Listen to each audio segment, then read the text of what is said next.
Praise the lord. దేవుని నామానికి మహిమ కలుగును గాక. ఈరోజు ఒక మాట మీతో షేర్ చేసుకోవాలనుకుంటున్నాను.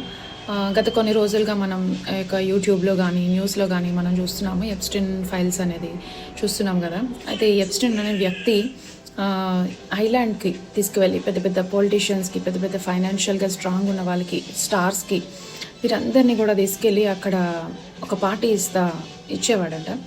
సో అక్కడికి న్యూ బోర్న్ బేబీస్ని కానీ తీసుకువెళ్ళి బలి అర్పించడం, ఆ యొక్క బేబీస్ని తినడం, అట్లాగే చిన్నపిల్లల్ని, గర్ల్స్ని, 12 year old పిల్లల్ని, గర్ల్స్ అండ్ బాయ్స్ ఇట్లా పిల్లల్ని తీసుకువెళ్ళి వాళ్ళని అబ్యూస్ చేయడం, చాలా విషాదకరమైన వార్తలు మనం వింటున్నాం కదా. ఎంతో బాధగా ఉంది. సో పిల్లలు దేవుడిచ్చు బహుమానము. ఆ యొక్క భూమి మీద మరి ఆ యొక్క అపవాది వాడి యొక్క రాజ్యాన్ని విస్తరించుకోవడం కోసం మనుషుల్ని, దేవుని కుమారుల్ని ఈ విధంగా భయంకరమైన స్థితిలోకి తీసుకువెళ్తూ వారి ద్వారా వారిని నాశనం చేస్తూ ఉంటాడు. సో ఇది చాలా బాధాకరమైన విషయం కదండి.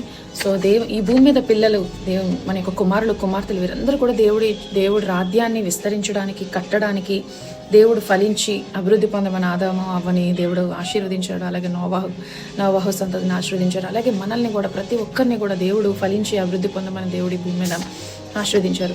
సో ఈ యొక్క న్యూస్ ఇవన్నీ వింటుంటే మనకి ఎంతో బాధగా ఉంటుంది. మనం దేవుడి ముందే చెప్పాడు.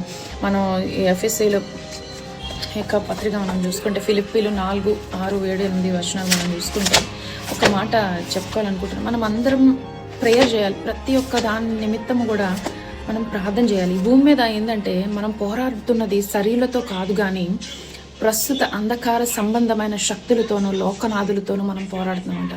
అంటే ఆ యొక్క అపవాది ప్రతి ఒక్కరి హృదయాన్ని కూడా అట్లా నాశనం చేస్తూ ఉంటాడు. వారిని, దేవుని కుమారుని తప్పుదవ పట్టిస్తూ, పాపానికి గురి చేస్తూ, వారిని ఏ విధంగా హింసించేలా అని చెప్తూ ఉంటాడనమాట.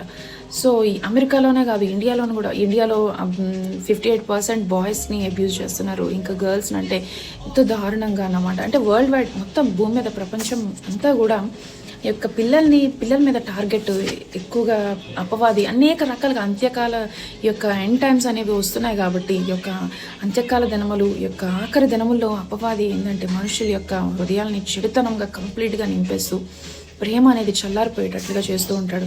సో మనం అందుకే మన యొక్క దేశం కొరకు, ప్రధానుల కొరకు, ప్రపంచంలో ఉన్నవారి యొక్క రాజకీయ నాయకుల కొరకు కూడా ప్రార్థన చేయాలండి. ఇంకా తిమోతి రాసిన పత్రిక ఉంటుంది,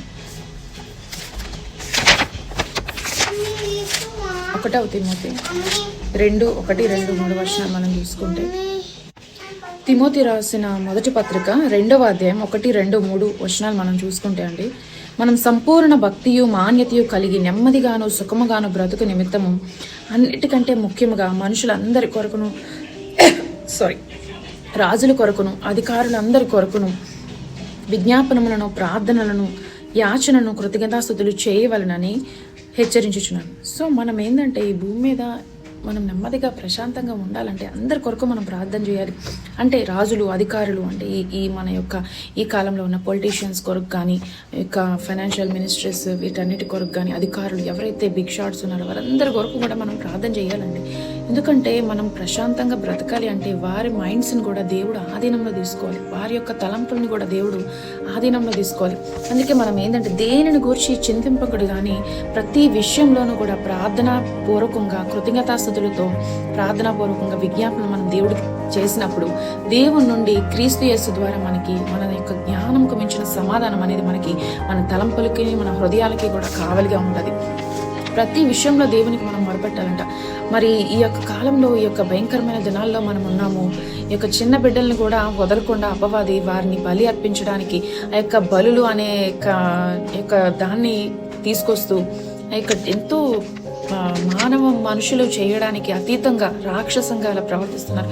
సో అందరి కొరకు ప్రార్థన చేయాలి. ప్రతి ఒక్కరి హృదయాన్ని దేవుని యొక్క ఆధీనంలోకి వెళ్ళేటట్లుగాను, వారి యొక్క తలంపులకి, హృదయానికి కూడా దేవుని సన్నిధి నుండి సమాధానము, దేవుని సన్నిధి నుండి ఆలోచనలు వారికి పెట్టేలాగా మనం ప్రార్థన చేయాలి.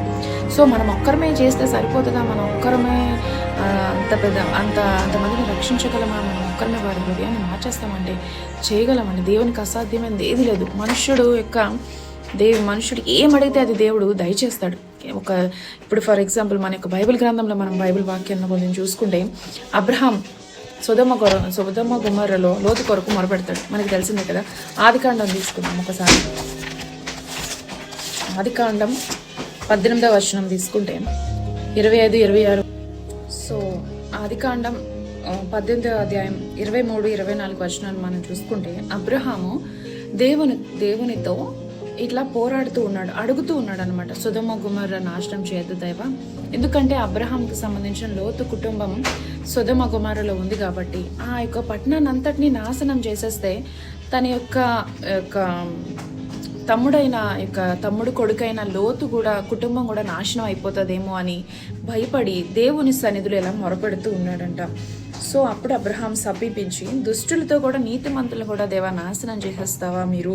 ఆ పట్టణంలో ఒకవేళ 50 మంది నీతిమంతులు ఉండి ఎడల దానిలోనున్న 50 నీతిమంతుల నిమిత్తం ఆ స్థలము నాశనం చేస్తావా అని దేవునితో అడుగుతూ ఉన్నప్పుడు దేవుడు సమాధానం ఇచ్చాడు, ఓకే, ఆ చెప్పున దుష్టులతో కూడా నీతిమంతులు చంపుట నీకు దూరం అవును గాక అని మళ్ళీ దేవునికే సలహా ఇస్తూ, అయితే నీతిమంతుని దుష్టునితో సమముగా ఎంచుట నీకు దూరం అవును గాక, సర్వలోకమునకు తీర్పు తీర్చివాడు న్యాయం చేయడా అని చెప్పి మరలా అబ్రహాం ఒక మాట ముందుకి వేస్తూ దేవుని అడుగుతూ ఉన్నాడట. అయితే యెహోవా సొదొమ పట్టణంలో 50 మంది నీతిమంతులు నాకు కనబడినప్పుడు నేను వారి నిమిత్తం ఆ స్థలం అంతటిని ఏం చేస్తాం, నాశనం చేయకుండా కాపాడతా. అందుకు అబ్రహాం మరొక్క మారు 50 మందిలో కూడా ఒకవేళ లోతు లేకపోతే ఎట్లా అని చెప్పి 40 మందికి, 40 నుంచి 30 మందికి, 30 నుంచి 20 మందికి, సో 20 నుంచి 10 మందికి, 10 మంది నిమిత్తం కూడా అబ్రహాం అడుగుతున్నాడు ఏంటంటే 10 మంది కోసమైనా ఆ యొక్క పట్టణాన్ని నాశనం చేయకుండా దేవుడు కాపాడుతాడేమో అని తెగించి దేవుని దగ్గర మొరపెడుతున్నప్పుడు దేవుడు లోతు కుటుంబాన్ని తప్పించి ఆ సొదొమ యొక్క గొమొర్రా పట్టణం మరీ భయంకరమైనది. ఇట్లాగే బలులు అర్పిస్తూ అన్లిమిటెడ్గా ఇంకా వ్యభిచారం చేస్తూ ఇంకా స్త్రీల వారు మగవారు పురుషులతో ఈ యొక్క అనేక రకమైన దుష్టుని యొక్క సాంగత్యం కలిగి దుష్టుని యొక్క సమస్తమైన చెడుతనం అంతా కలిగి బ్రతుకుతున్నప్పుడు దేవుని భయం లేనప్పుడు దేవుడు ఆ యొక్క చెడుతనాన్ని చూడక అసహించుకొని ఆ యొక్క పట్టణాన్ని లోతుని తప్పించి నాశనం చేస్తాడు. సో ఒక మనిషి మొరపెట్టినప్పుడు దేవుడు మనిషి మొర ఆలకిస్తాడు. నరుడు ఎక్కడి నుండి వచ్చాడు? దేవుని ఆత్మ వల్ల నరుడు కలిగి ఉన్నాడు. దేవుని కుమార్తెలం మనం. ఆ విషయం మనం తెలుసుకున్నప్పుడు లోకం వేరు, మన యొక్క దేవునిలో ఉండే బిడ్డలు వేరు అన్నట్లుగా ఒక క్లారిటీ మనకి కొద్దిగైనా వస్తుంది. మినిమం నాలెడ్జ్ ఏంటంటే లోకంతో మనం దూరంగా ఉన్నప్పుడు దేవునితో దగ్గర ఈ దేవుని యొక్క తలంపులు అనేవి మనకి తెలుస్తూ ఉంటాయి. సో అట్లాగే యోనా గురించి చూసుకుందాం.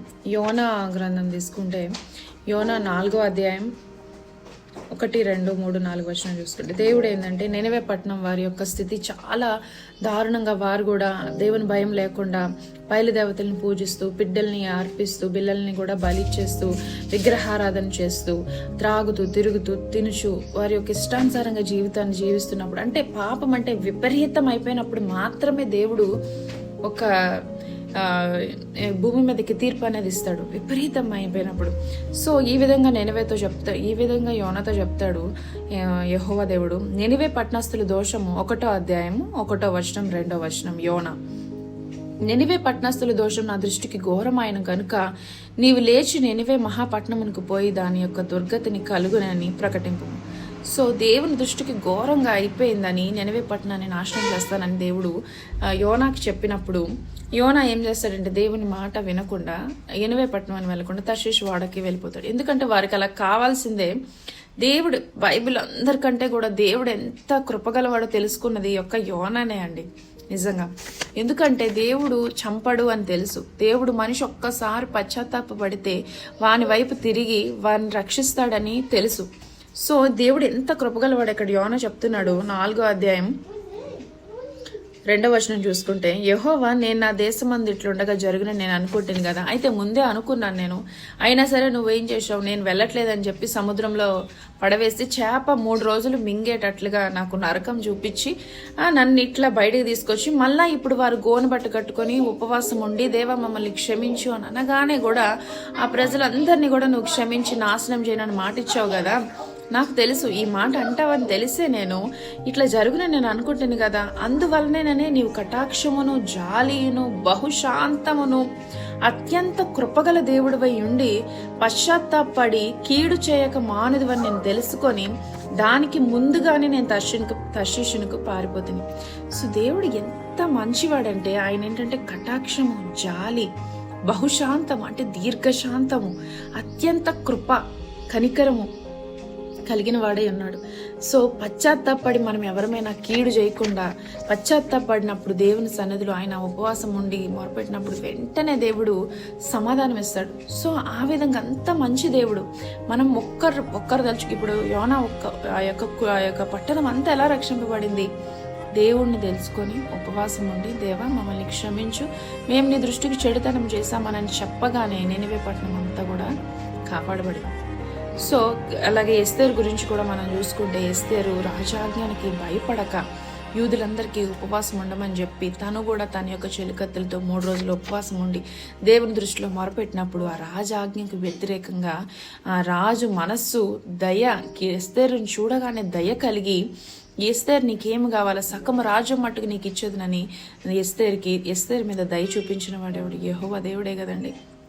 ఒక మనిషి 100 మందిని రక్షించగలడు. ఒక మనిషి అనుకుంటే ఏమైనా చేయగలడు. సో ఈ యొక్క దినముల్లో వస్తున్న ఈ అపాయకరమైన దినముల్లో మనం ఏంటంటే ఈ పిల్లల మీదకి కీడు రాకుండా అందరి కొరకు, పెద్దవారి నిమిత్తం, యవ్వనస్తుల నిమిత్తం అందరి కొరకు ప్రార్థన చేయాలి. అలాగే ఈ యొక్క చంటి బిడ్డల విషయం ఏ వార్త అయినా మన చెవికి వినబడినప్పుడు అది మనస్సుకి మనకు గాయం అవుతుంది అని అన్నప్పుడు ఆ యొక్క చింతను తీసుకువెళ్ళి దేవుని పాదాలు చెంత పెట్టాలి.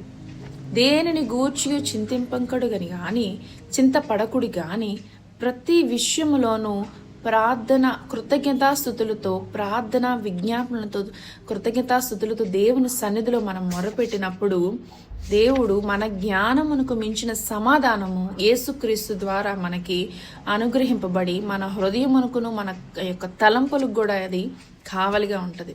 సో మన యొక్క ప్రేమలు లేని రోజుల్లోనూ అపాయకరమైన దినముల్లోనూ మనం ఉన్నామండి.